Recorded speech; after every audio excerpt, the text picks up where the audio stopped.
Hi, this is Simon Jacobson with another episode of Meaningful Live.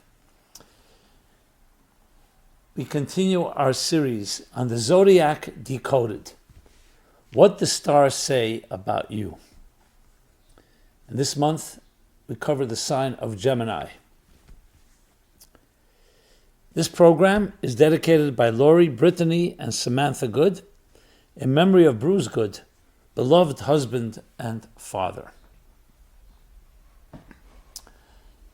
There are many different ways to explain and interpret the signs as they apply to our lives, the predispositions that they help defining our personalities, our characteristics. I want to take a particular focus here on the series. We'll call it the 3 months, the 3 signs that began with Aries, followed by Taurus, and now Gemini. Besides that, each has their own self-contained message, but they also complement each other and actually work and grow and progress one into the next. So we know the first of all the 12 signs begins with Aries, which corresponds to the Hebrew month of Nisan, which is the first of the 12 lunar months. So this perspective I'm taking from the Jewish mystical and Kabbalistic teachings. Aries, which is usually translated ram or lamb, is followed by Taurus, the bull. In a previous part of this series, we discussed the difference between the two. One is more docile, one is more gentle, and the other more aggressive. Corresponding to the two poles, the two polar opposites of chesed and gvura, which is kindness, gentleness, and discipline, strength. Both are necessary, and they both complement each other. But they're different types of personality types. Now we come to Gemini, twins. Te'umim in Hebrew, twins. Twins immediately tell us that there isn't one, there's two, but they're twins. Which means there's something that corresponds, something that connects, something that's in common between the two. So here's how the mystics, the Kabbalists put it. That everything in existence is structured in threes. There's the right, there's the left, there's the center. Nothing can stand if it doesn't have 3 legs. And what is the right, left, and center? The right brain, the left brain, the center brain. Right arm, the heart. Right leg, left leg, the center. The center is considered the foundational element. The right and left, in a sense, spread it out. If you think of a trunk of a tree, that would be the center, like the spine in the human body. And then it branches to right and to left. Right, generally, are the more kinder and gentler attributes. The ones that flow forward, like water, corresponds to the right. Fire corresponds to the left. Blue, red. Both absolutely necessary. In human relationships, the idea of kindness, of course, love, is the foundation of every relationship, is the foundation of existence. However, love also needs to be balanced. Balanced with discipline. You can suffocate someone with love. You could drown a field, even though rain is giving love, but the rain has to come in raindrops. So you have the other side, which seasons, which regulates, which guides, which disciplines. And we call that strength. We call that discipline. We call it sometimes the more severe side, but not severe necessarily in a negative way. It's just much more discretionary. That may be the best word, discretion. So they balance and they counter each other. Aries, Taurus. And then comes the third, the Geminis, the twins. The twins is harmony within diversity. It's understanding that different entities have different personalities, have different ways of looking at things. And you're looking for that, not just the common denominator, you're looking for that higher transcendent force that sees the strengths in each one of them and provides a synergy of something more than the sum of the parts. So in life, there's a give and take. You receive a blessing from above, the blessing of life. Parents, others that have helped shape and helped bring you where you are right now. Then there's the things that you do through your initiative, your efforts. And then we need to join the two of them. You want to have the best of both worlds. And that comes to what we call, in the sporadic structure, Tiferes, harmony, beauty. Think of beauty. What's a beautiful thing? The color blue can be very beautiful. The color red can be beautiful. One musical note can be beautiful, but we don't really call that beauty. One note, you keep playing it, it gets monotonous. One color will also be monotonous. Beauty is actually harmony within diversity. You say a beautiful face. Is it the eyes, the ears, the nose, the complexion, the cheeks, the forehead? It's a combination of all of them that just come together in this harmony. When you hear a beautiful song, it's many different musical notes and perhaps many different instruments. But they all come together in the right order. And then they're more, not just you bringing together pieces, it's more than the sum of the parts, what we call synergy. In biblical terms, you talk about the first day, the second day, and the third day of creation. The first day, the creation of light, a light. The second day, the division of the higher and the lower, diversity, which can go toward divisiveness, unfortunately, but could also lead to day 3, where you bring the diversity together in one harmonious, synergetic, synchronized whole. And that's the twins. Two different forces. Now we're the first set of twins that we're familiar with. Jacob and Esau, the biblical twins, who were at each other's throats, literally, from the moment that they were conceived. Or not necessarily the moment, but even in pregnancy. They represent the tension between matter and spirit. A tension we all can experience, and we all do experience. The need to survive, the need to pay our bills, the need to make ends meet, the need to take care of our material needs. But we also have a transcendent side to us, a spirit. And they often conflict with each other. There is a tension between matter and spirit, matter and energy. The twins is the resolution of that tension. And how do you resolve it? By spiritualizing the material. By bringing out the best in each. There are schools of thought that preach asceticism.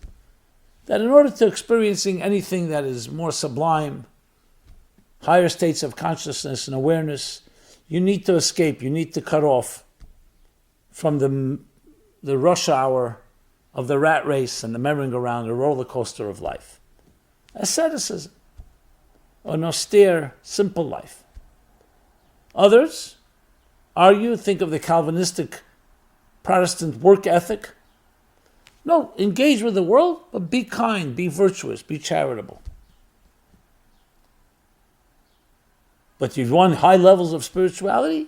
You can't really do that when you're consumed with or involved in the material existence. So most of us compartmentalize. This is the conflict between home and career, home and work. The conflict between our selfless side to ours and our selfish side. The conflict between faith and modernity. It manifests in so many different ways. Could materialism and spirituality ostensibly seem to be antithetical? But then comes the twins, Gemini, and teaches us that's not the case. They can be a major conflict. They could be the root of all discord and all war and tension and battle. But they could also come together and complement each other. When you recognize that they're both two parts of one larger whole, two twins, well, I should say one set of twins, two individuals that are very different in personality, but they complement each other. The body is the vehicle that allows us to manifest our ideals, our values, our transcendent longings. On the other hand, what's a vehicle without the captain of the ship? So they should be working hand in hand, and that's what Gemini is about. And that's why the Gemini personality will often have certain dual tugging the person one direction, the other direction. But the goal and the purpose is to know that you could integrate, you could harmonize, you could bring them together. And that is the Gemini power, which is one for all of us, but especially someone born or someone associated with this particular time of the year. That's the predominant predisposition. And it teaches us all and allows us all to glean and draw energy from the month of Gemini, the energy of integration, of looking at the different fragments of our lives, the different parts, and seeing how can we synergize, how can we find that common thread that ties it all together into one beautiful tapestry, that harmony within diversity. And this applies both individually, each one of us, the conflicts we have, our psychological, emotional, different voices, different expectations, demands on us, but also collectively. We all dream of a world of peace, of harmony, but yet look how elusive it is. Different viewpoints, different faiths, different religions, different belief systems. Intolerance is because we're not tapping into the Gemini energy of that third path, the middle path, the one that takes the best of the other two, of the right and left, and turns it into something far deeper. But whenever you see different opinions, and if you're able to bring them together, you'll always come away with a third approach which transcends both of them and actually uses both of them to find a deeper solution, a more crystallized one. So indeed, it is the Tiferes, it is the third, it is the Gemini that we're all seeking. Those synchronized twins.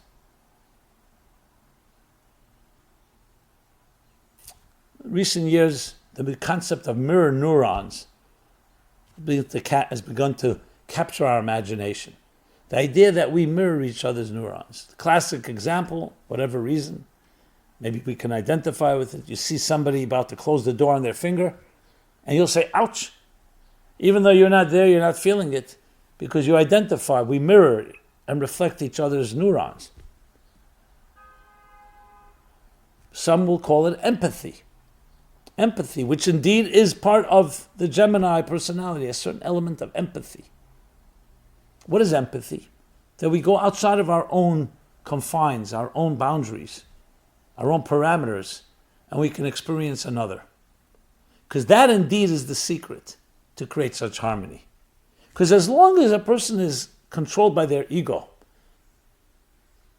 and by the need for control, and by the need to dominate, then you will be who you are, and others will either have to be subjugated to you, or in some ways subdued, or surrender, or annihilated even, as you see in relationships.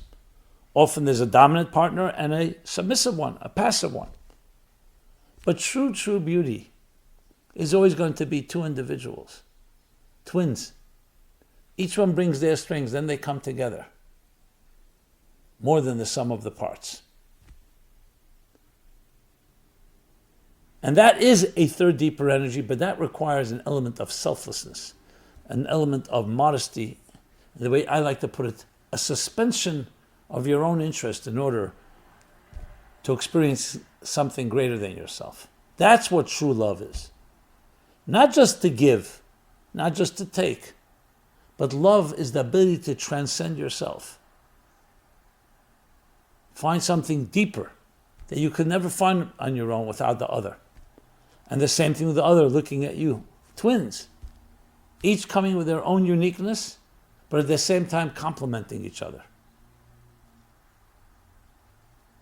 It's a beautiful concept, but how do we begin?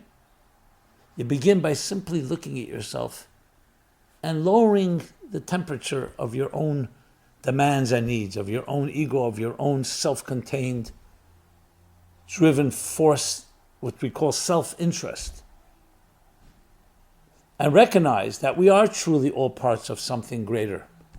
We are parts of a larger tapestry, a cosmic symphony. And each of us is absolutely needed, while also being complemented by everyone around us. So Gemini is ultimately the marriage between heaven and earth. The hug, the embrace, the kiss between the spirit and matter, between energy and matter. And indeed, going back to the biblical story, what do you find? That in Aries, in Nisan, was the redemption of going out of the limitations, the Exodus. Then came Taurus, which was the efforts and the initiative that comes from below, not just as a gift from above. And then the third month, the month of Sivan, is the month of Sinai, the revelation, where heaven and earth met for the first time. The power that it infused us all to be able to spiritualize the material world, to turn the physical into something soulful. Not as two separate worlds, not as a dichotomy. To use Einstein's most famous formula, E equals mc squared. Energy is matter.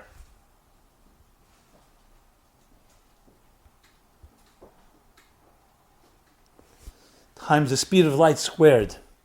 And that creates, and it helps us understand that matter and energy are truly reversible.